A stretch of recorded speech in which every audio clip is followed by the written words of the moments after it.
Hold on, am I gonna get cancelled for this? This video is about Chunjie, or the Chinese New Year.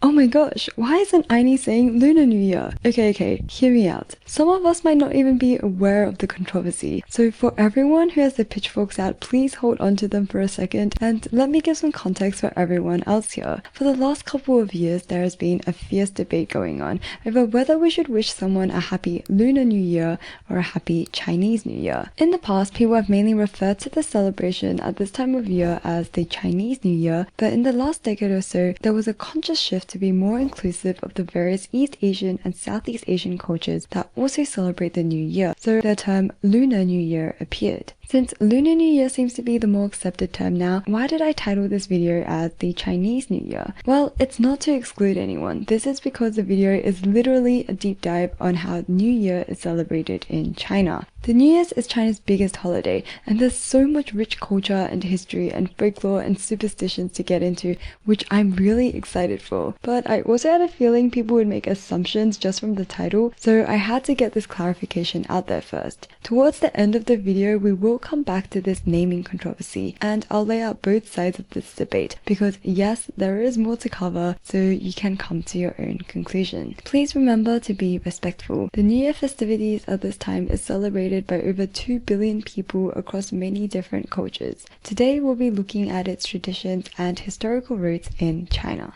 I am so excited. I love this time of year and I can't wait to share it with you guys. You know, I actually never know when the new year is. I only realize it's coming up because marketing campaigns around me start getting progressively more red. And the thing is, even if you ask Chinese people when the new year is, they most likely won't know off the top of their head either. Why is that? Well, that's because the date for the new year changes every year. And to explain this, I'm gonna have to give you a crash course into how Chinese people track time. Most countries track a year by looking at how long it takes us to go around the sun, also known as a solar calendar. But what if we tracked a year based off moon cycles? Then we end up with a lunar calendar, which is what Chinese people traditionally did. But because moon phases are a bit shorter, around 29.5 days, when you add all of this up, you get around 354 days. Now, this doesn't sound too far off a solar year until you're like 10 lunar years in and your months don't sync up properly with the seasons anymore. This was a big problem in ancient China because China was an agrarian society back then, a country heavily based on farming. And you can't have farmers go through March one year associating it with spring, meaning they have to sow crops, just for a decade to pass in the same March now being winter instead. When months get out of sync with the seasons, measures of time feel unreliable, and farmers needed predictable seasonal patterns so they could prepare in advance to sow and harvest their crops. An out-of-sync calendar would confuse farmers, and disruptions in harvesting food could lead to big problems. To address this issue, the luni-solar calendar was born. It was a blend of the lunar and solar calendars. The ancient Chinese added a leap month every 2 to 3 years to make sure the dates synced up with the solar calendar so the seasons stayed consistent and the farmers were happy.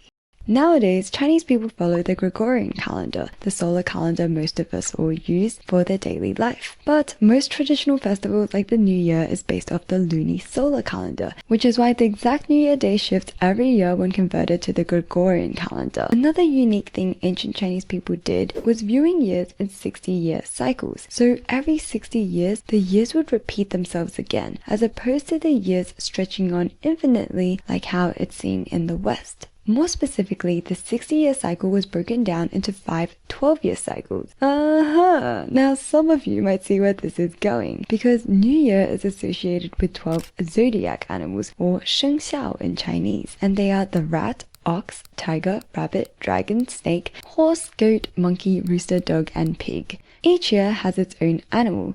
This year, 2025, is the year of the snake. Here is a chart of each birth year and its corresponding animal sign. You can pause now to find out what animal you are. This is why, in addition to saying Happy Lunar New Year or Happy Chinese New Year, you can also say Happy Year of the Snake, and next year will be the Year of the Horse. And did you know between the zodiac animals there's actually a definitive start and end to the roster here? The rat leads the pack and the pig comes in last. So maybe you're wondering now, how did we decide on these 12 animals? Well, you're in luck because there's a Chinese folktale which explains exactly that. The story goes that the Jade Emperor wanted a way to measure time, and because each cycle had 12 years, he needed 12 animals.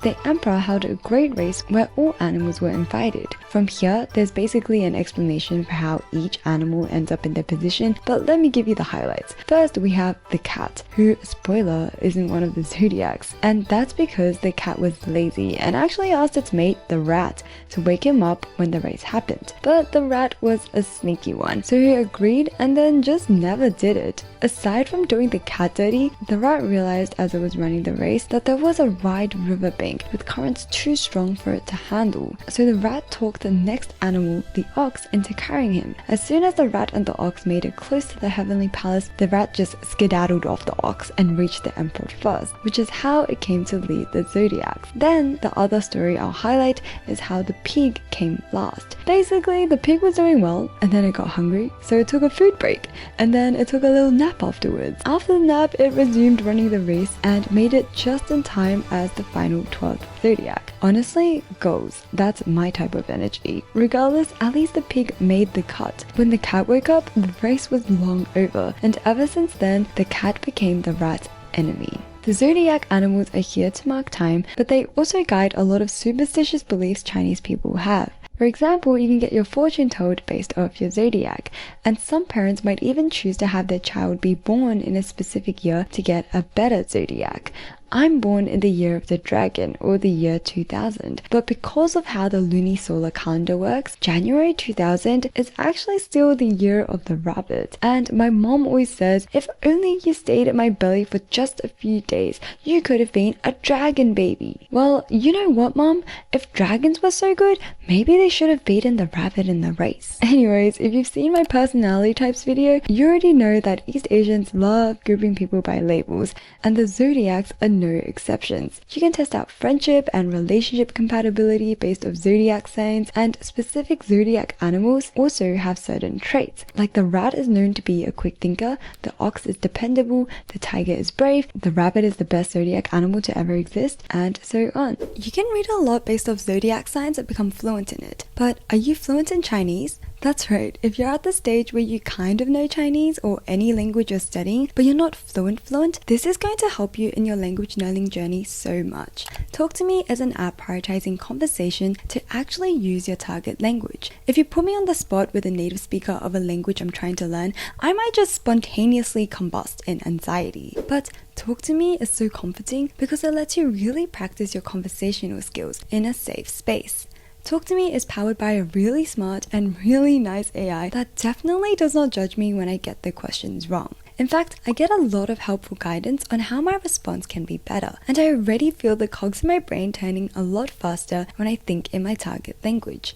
You can also play interactive games on the app to practice your language in different contexts. The more situations you encounter, the lesser your chance of getting exposed as a language newbie. And Evan, one of Talk to Me's creators, has been teaching languages for a decade already and is all over the Talk to Me Discord helping the community. They also have a ton of other languages on the app, so if you're at an intermediate level and you want to become fluent faster, you should definitely give Talk to Me a try. Click the download link here or in the description, and thank you Talk to Me for sponsoring this video.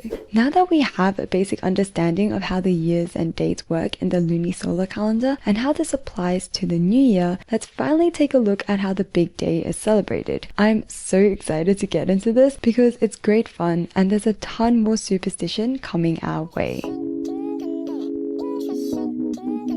We don't exactly know when the New Year traditions first began in China, but some sources suggest it began around the Shang dynasty, which was more than 3,500 years ago. And through folklore, we know several traditions which have been passed down during this time, one of which being the significance of the color red. Red is a lucky color in China thought to bring prosperity, and it's also thought to ward off evil spirits.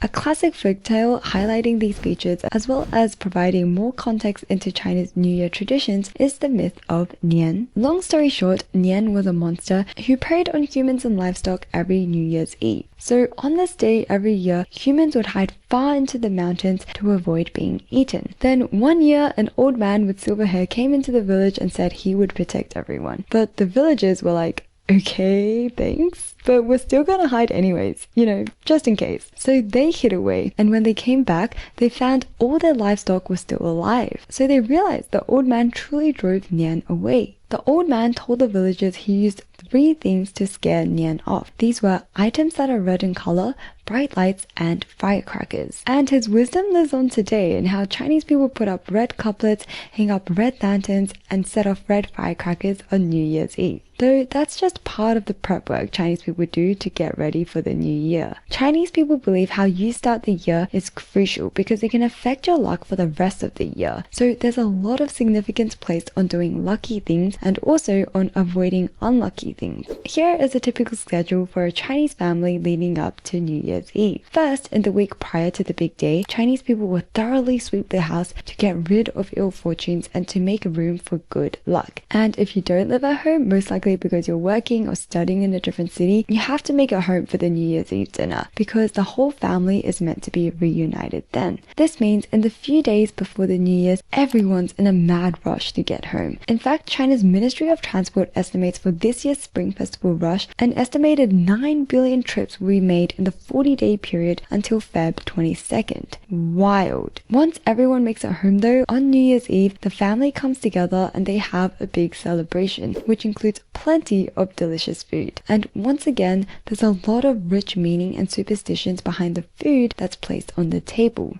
First, because China is geographically massive, there's some pretty major differences between what people north of the Yangtze River, northerners, and those south of the Yangtze, southerners, eat. The southerners saw more rain than the northerners. As a result, southerners harvested rice whilst northerners farmed wheat, which became noodles and dumplings. When it comes to New Year's Eve dinners, niangao or sweet rice cake is a southern favorite, whilst jiaozi or dumplings is a star in the north. Though these core dishes differ, they both carry important cultural significance on New Year's. Rice cake or niangao sounds like the Chinese words for year and hai.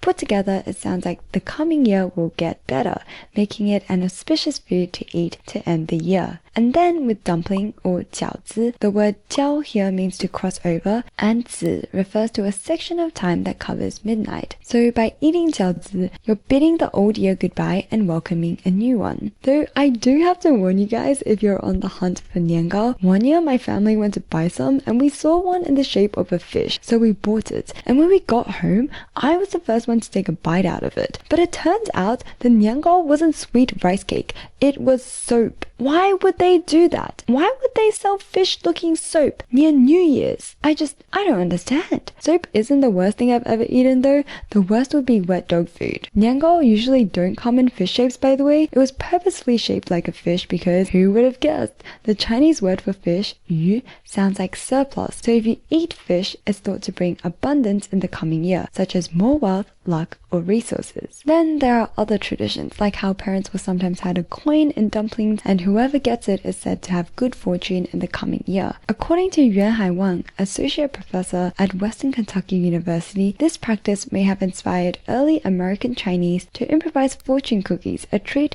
that isn't native to Chinese people. And how could we forget red pockets?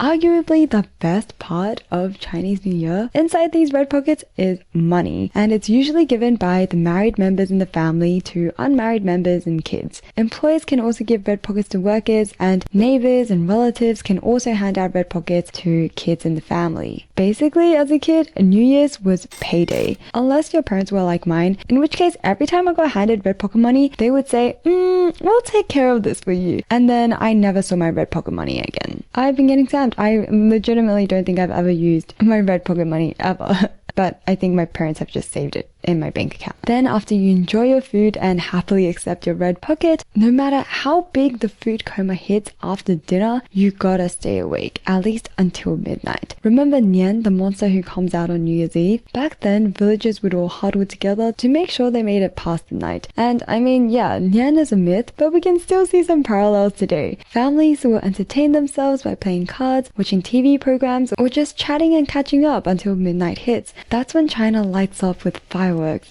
to celebrate the New Year's arrival. The next day, everyone will greet each other with New Year wishes. There's a whole script of what wishes you should say to elders, those who are working, those who are studying, etc. The festive spirit of the New Year's continues for 15 days until we reach the Lantern Festival, which is when we see the first full moon of the new year.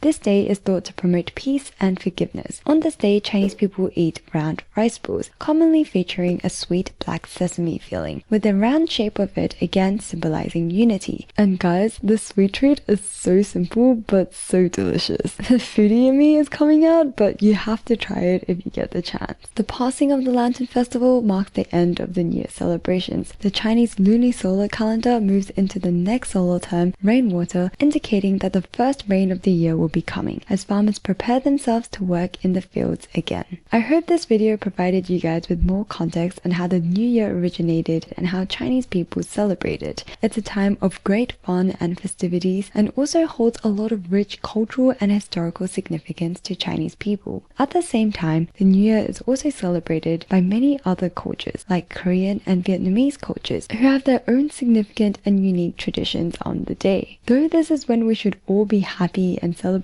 not even the promise of a good time can please absolutely everyone. And this is where I'm going to be talking about the whole naming controversy just for a bit. I don't want to overshadow the lovely festive spirit we have going on, but the debate is quite a big deal to many people, so I thought it's best that you guys are just aware of it. And I'll lay out both perspectives for you to consider. Essentially, like I said at the beginning of the video, the disagreement comes from whether we should use Lunar New Year or Chinese New Year when referring to the celebration. The main argument for using Lunar New Year is inclusivity. Though the New Year has origins from China, its celebrations have spread far beyond just China, and many countries have developed their own traditions and customs during this time, like Korea with Solal and Vietnam with Tet. So wishing Koreans and Vietnamese communities a happy Chinese New Year may lead to them feeling misrepresented. As for retaining the usage of saying happy Chinese New Year, it's mainly Chinese people who feel very strongly about this, and they raise three main issues here. First, Chinese people maintain that calling it Chinese New Year is not being exclusive. That's just respecting the origins of where the celebration came from. A common comparison that's drawn is with Christmas, which is a religious holiday, but everyone in the world can celebrate it, and the word Christ is not removed from the word to make it more inclusive to those who aren't Christian. The word honors its roots in Christianity, and Chinese people feel like Chinese New Year is the same, honoring the celebration's Chinese roots as opposed to enforcing exclusivity. The second point is that calling the celebration a Lunar New Year in English is factually inaccurate, and as you guys know now, that's because the celebration is not derived from the Chinese lunar calendar, but rather the lunisolar calendar. So Chinese people are saying Lunar New Year is just wrong because really it should be the lunisolar New Year. Finally, the last point seems to be what upsets Chinese people the most,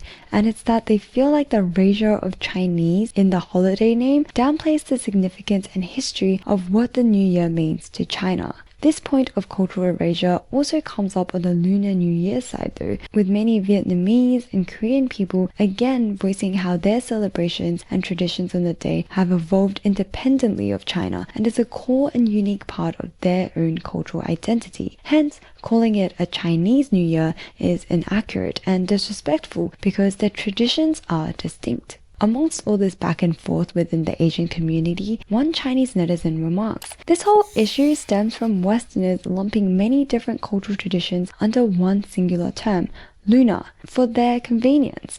It oversimplifies the historical complexity of cultural exchanges between East and Southeast Asia. If inclusivity was truly the end goal, each new year should be named individually, rather than inventing a fake term that forcibly lumps together distinct traditions." When it comes to cultural identity, traditions, and history, of course people are going to be passionate about it, about claiming and defending their own history and heritage, things that are deeply personal to their own identity. It's just a shame to see this time, a period of festivities and joy and celebration, being also the time of year where Asian communities turn on each other the most. There is no right way to approach this situation, but I do see a common practice emerging, which is wishing Chinese people a happy Chinese New Year, and in group settings or with people you don't know the background of, wishing them a happy Lunar New Year. But to be honest, even then there's a chance you might still upset someone. Personally, I think the best strategy is what Taylor Swift's PR team did. That's when you know it's a good one. A few years back, Taylor made a simple post on Weibo, the Chinese version of Twitter, to wish everyone a happy year of the rabbit. And everyone seemed to love it. So I think that's the way to go. If you want to get in the festive spirit and play it safe, wish everyone a happy year of the snake this year. Celebrating the New Year's is one of the most anticipated, heartwarming, and wholesome parts of the year. Plus, how could you ever turn down all the irresistible food? If you get to try any of the delicious foods mentioned in this video, let me know how you find it. Though be careful of deceptively rice cake looking soaps. I wish everyone a happy year of the snake, and may all of us in the coming year be blessed with good health, good company, and good fortune. 祝大家在12年里万事顺心，财富滚滚，幸福安康，心想事成。If you enjoyed this video, make sure to subscribe. The next video coming out should be on tiger parenting, and that is a big one. You won't want to miss it. Shout out as well to my wonderful patrons, who are the most amazing people ever, so they're probably all rabbit zodiacs. Thank you for watching till the end, and I'll see you in the next video. Bye!